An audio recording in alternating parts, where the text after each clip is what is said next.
Well, very good morning to you. Welcome to KTN Life and Style Monday edition. It's all about health and wellness. And today we delve into a subject of hydrocephalus. Most of you do not understand what this is, but I've got Ngugi and Angel in studio to help us understand how it is to be in this condition and to even take care of someone in this particular condition. Welcome, Ngugi and Angel. How are you?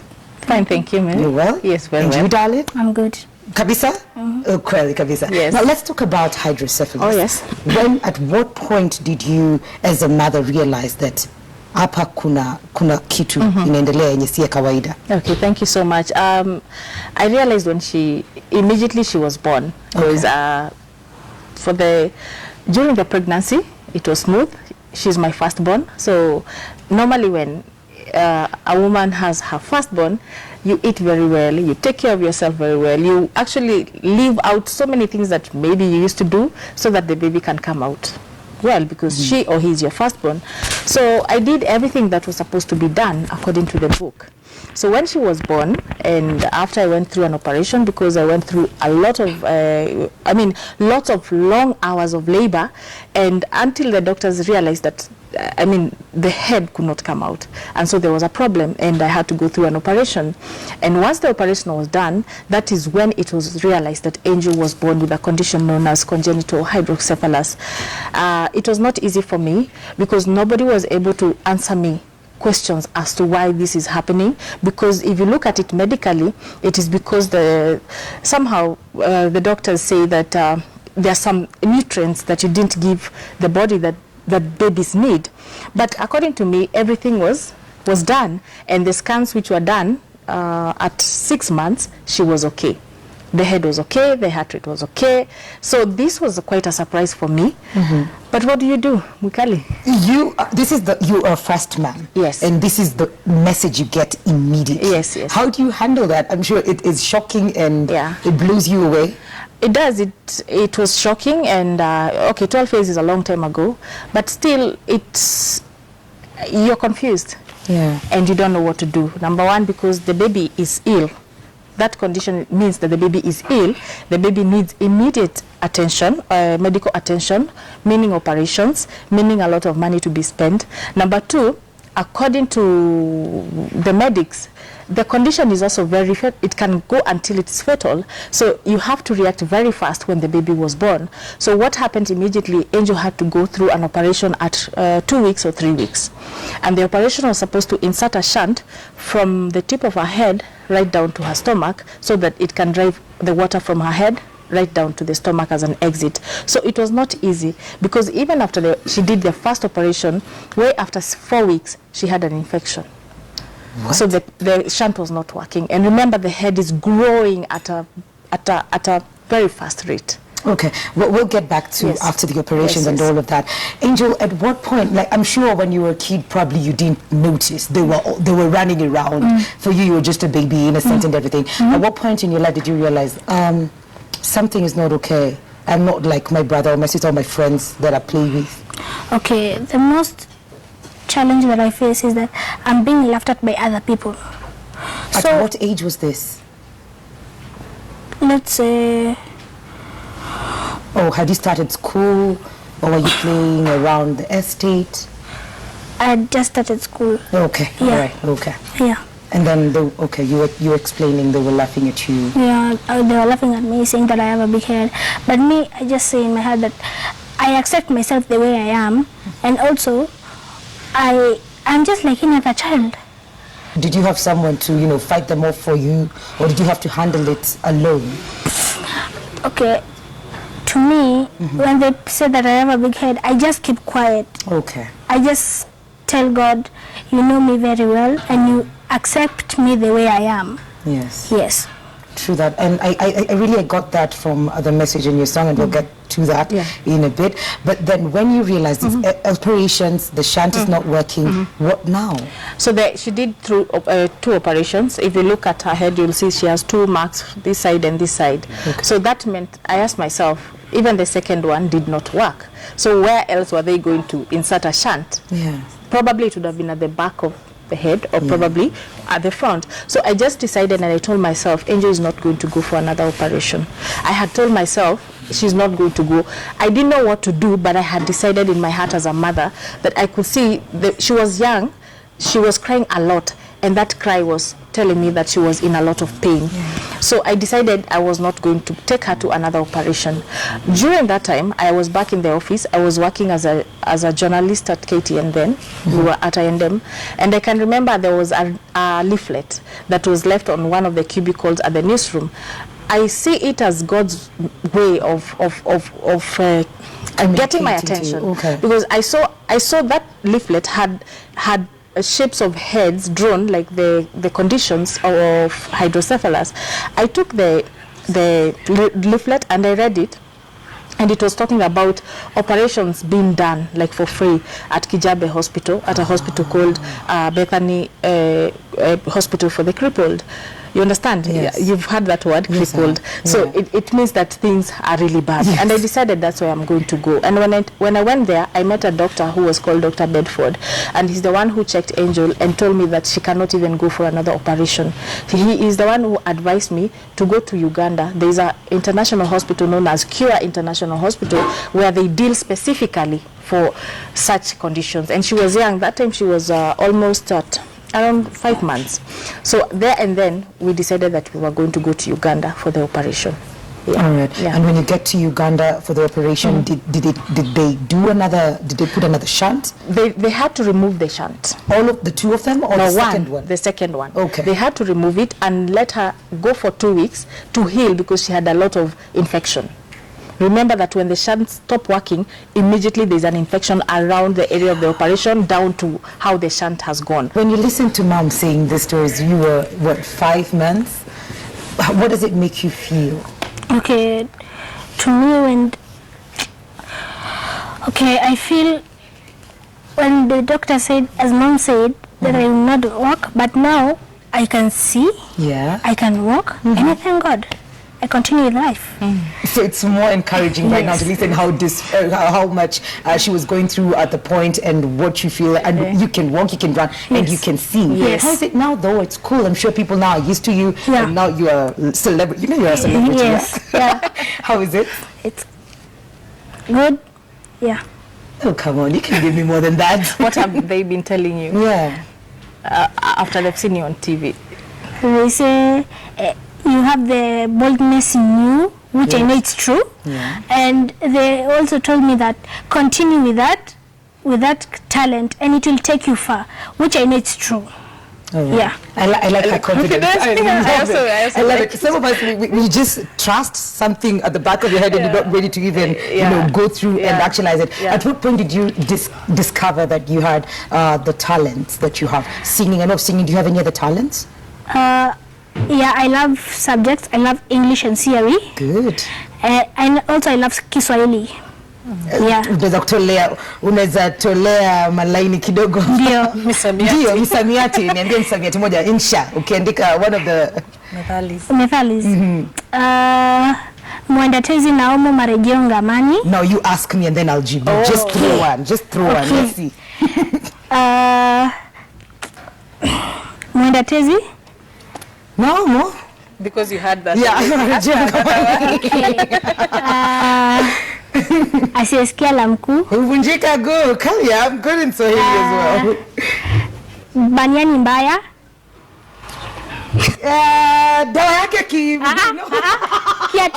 Kiatu chake dawa. I knew Kiatu and Vugu go together. No, I was close, but that's really good. But what are some of the challenges that you face now? You faced being called a big head and people laughing at you. But what are the challenges that you go through right now? Have they changed? Okay, some of them have changed, but some of them they haven't. Okay. Yeah, Like what challenges have not changed? being laughed at. They still do that? Yes. Do you tell them off? You're very bold. No, I just keep quiet and I just tell God, you know me very well and you are the one who created me, not them who created me. We go through the same problems every day. We go through the same challenges every day, but yet we try to see the positive side of things and push this life until the end of our lives. And I've not seen another parent come out with a baby like this. Never thought of being an ambassador for this condition. Have you considered it? Really, what I have done, I have not considered myself to be an ambassador, but I consider myself to be an ambassador every day, because I mean, it is there, it's happening. We are not acting the way we are here. It's the reality, and you can see. So I live that reality to any person who wants to listen, to any person who may want to listen on behalf of another person, because I get emails every day. I walk in the streets and people want to ask me on the streets, and people want to ask me a lot of questions. Therefore, I am glad that in my own small way, I can be able to offer people simple solutions, not complicated like go to this big hospital, but first begin by accepting the fact that this is happening to you, and then there's going to be a way. That's the only way forward. Yes. We've got a doctor to help us demystify this. So I'll invite Dr. Lee. Karibu sana. Let's scoot over. Thank you so much. Oh, look at you. Comfortable already. Alisa. Welcome. Welcome. We have Angel. Hi. And Ngugi. Yes, hi. Hello. That's Mama Angel. Yes. And today we're discussing hydrocephalus. And we'll start with basic things. You're the expert here. So what is this condition? What is it all about? Okay. Well, hydrocephalus is a big word. Yeah, very big. Derived from two small Greek words. Hydro, meaning water, and cephalus, meaning head. So it's basically a condition where you've got a lot of fluid accumulating in the brain. In fact, long ago they used to call it water on the brain. Okay.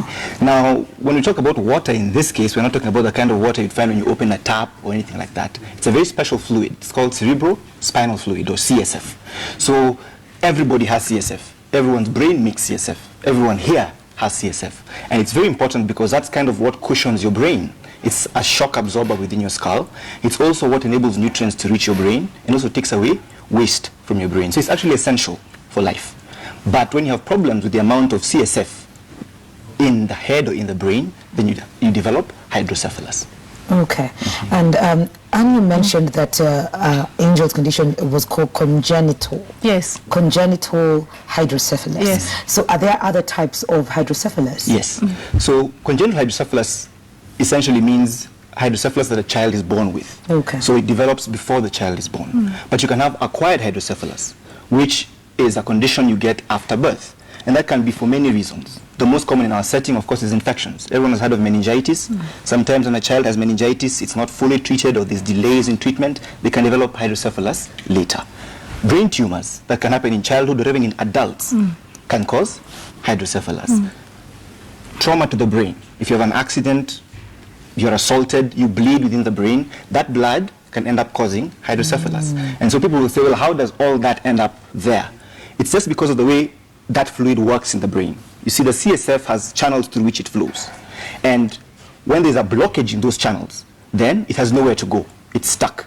So it accumulates, and you end up with excessive amounts. And that's hydrocephalus. Alternatively, you could be making too much CSF.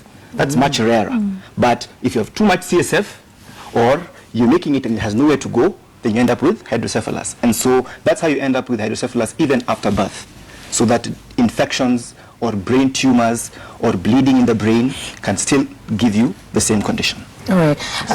I keep coming back to you, Anne. You realized at birth when they said that we have to, operate on you because the head cannot go through. Yes. That is the point at which Anne established that Angel has this condition. What other time do you establish? Like if it was not discovered during birth? Okay.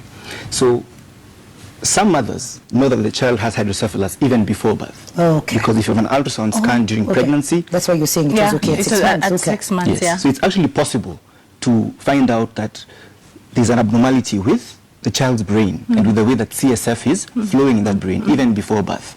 For some mothers like Mama Angel, it happened at the time of birth because the head was already enlarged, so delivering the baby was difficult.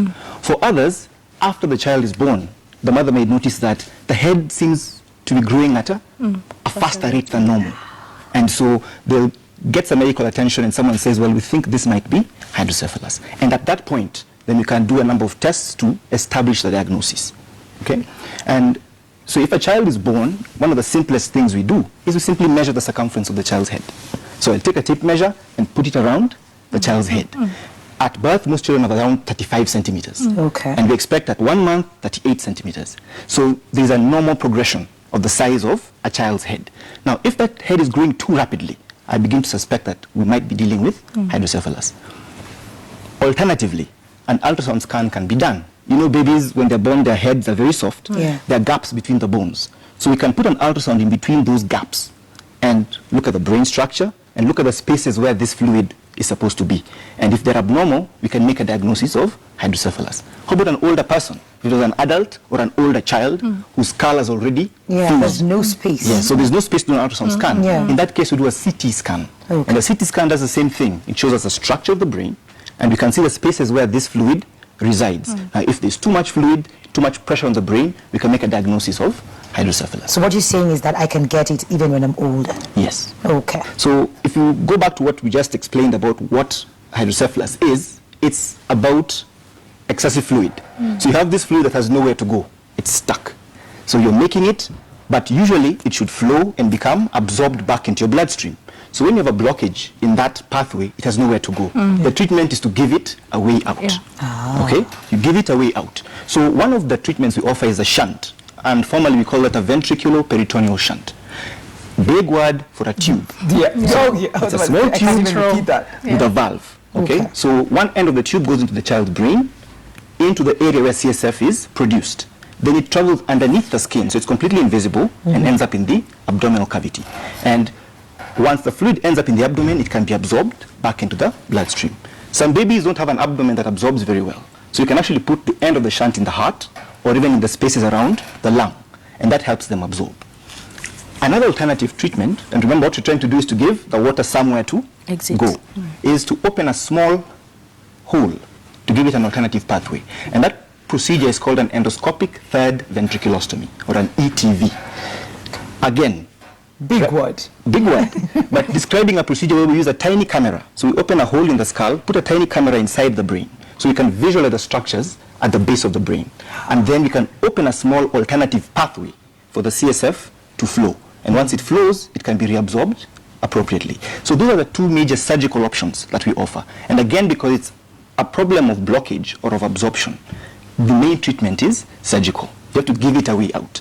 So we don't have tablets that a child can take and the condition disappears. We really have to intervene in a way to give an alternative pathway for that CSF. Let's talk about the care that Angel needed growing up. I'm sure it's totally different from, other kids. Yes. How was that for you, and what kind of treatment are we talking? Okay, first of all, it's just it's delicate, because first of all, she walked when she was almost going to 3 years. Okay. Yeah, because the head was quite heavy, and it was expected. That was actually when she walked, we knew it was a miracle.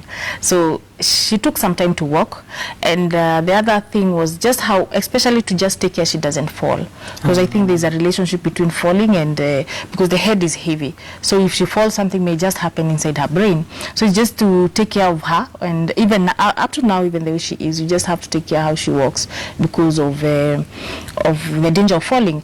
And I think also it affects the eyesight, because you could see that she hates loud noise, like if there's a boom music or blast, it really affects her. And the other thing is could be the eyesight, because she cannot write like this for very long. She has to write either lying on her hand. And so these are some of the challenges that you have to accept and continue with life as she grows up. Yeah. Is it very and maybe you difficult? can ask for her any other. And also, of course, she says that her head is heavy. Does it affect you, Angel? How does it feel? Because when I write with this, and so when I write, I just, Oh, you just lie on it to give it support. Yeah. Maybe do you want to expand on that and the relationship of falling and hydrocephalus? And the bangs and the loud music. And the loud music. Yes. Hydrocephalus is complex in that it will manifest in so many different ways. Okay. So different individuals who have the condition will present with a wide variety of symptoms. Remember, the problem was pressure within the brain. So you have this excessive fluid, it compresses on the brain. And so for some children, they have difficulty with learning, with attention, with the memory. others with concentration. Memory. So sometimes the caregivers will be like, this child is stubborn, this child cannot settle down, this child cannot pay attention. For others, it's problems with movement, fine coordination, with balance, with the gait. Okay? Others have trouble even controlling their bowels and their flow of urine. So they have that kind of incontinence problem that persists beyond the years that usually children gain control of those functions. So there's a very wide spectrum. A lot of the children who have larger heads will also have delays in getting up and walking simply because of the head being heavier than normal. But many find ways of compensating. Angel, for example, has found a way to lean and take some of that weight off so she can do other things and perform other activities. So there is no one size fits all in the ways in which hydrocephalus will present or the challenges that it will present to an individual patient. We really need to bring this to a close, and I'm saving the best for last. Angel, we're going to get to the song in just a bit, but probably, Dr. you can tell us if anybody wants to get in touch with you, how can they do that? Okay. Well, good news is that help is available. A lot of the times mothers will get this information and they think they are stuck, they are alone. That is not true. And the help we offer makes a difference. Yes. Okay. Despite her struggles and despite the complications of the treatments that occur, you can see Angel. Yeah. This is a testament to what can be done. So Kenyatta National Hospital now has a clinic on Wednesday mornings where we offer help for children with hydrocephalus. And I would encourage any mothers who might suspect or might have been told they have this condition to reach out to a healthcare worker, because help is available. And it is also important just to point out that you cannot put a cap or a limit on the potential of any human being. One thing I've learned with the work I do is that these babies surprise us all the time. I cannot stand in a ring and go one-on-one with Angel on Methalis. Forget it. Zero. I tried. You should get me to it. It's done. So that's what I would say. Okay, thank you so much.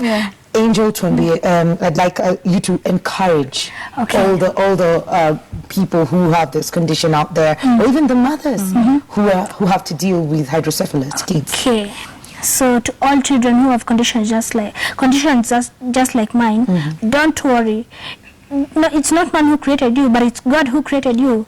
And the Bible says, you are fearfully and wonderfully made by the Lord Jesus, no matter what. When people laugh at you, when people say that you can't make it in life, don't listen to them. You just know in your heart that you can make it in life, and God shall reward you. Oh, goodness, that's beautiful. And now we get to sing. Are you ready to do that? Yes. I've been waiting for this part for a very long time. I've been containing my excitement. So are we ready to do this? You're gonna. Maybe you should ask her why we sang this Oh song. yeah, cool, no problem.